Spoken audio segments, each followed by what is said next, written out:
All right, there are new questions swirling this morning around the outbreak of a parasitic illness that sickened thousands of people across the country. Now, officials are still trying to pinpoint the exact source of cyclospora after tests of a sample from a grower, that's Taylor Farms, turned out to be a false positive, but the FDA says signs still point to that supplier. Now, if you're confused, you're not alone here. Carter Evans joins us to break down what exactly you need to know. The FDA on Monday doubled down on its identification of Taylor Farms as the source of the cyclosporiasis outbreak, saying its traceback investigation continues to converge on shredded iceberg lettuce from Taylor Farms locations in central Mexico. Can you give me an idea what might be going on at that farm right now? You have to test the water supply, make sure it is up to standard. And if it's not, you got to shut it down. Peter Pitts is a former associate commissioner of the FDA.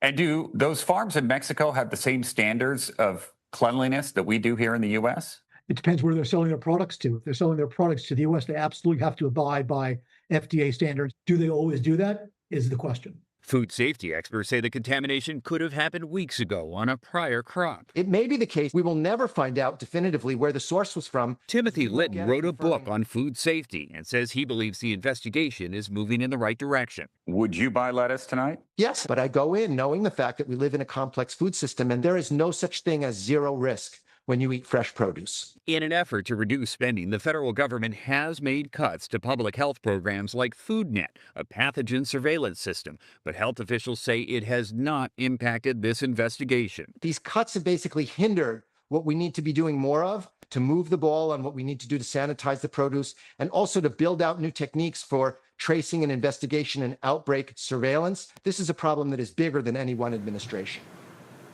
Now, Taylor Farms supplies Taco Bell, which was implicated early in the investigation, and shares of its parent company were down 10% on Monday after location data from a company called Placer AI suggested that traffic at its restaurants was down significantly, almost 20%. Taylor Farms says it's committed to working with health officials. Errol? Such an important issue and story. Carter Evans, thank you.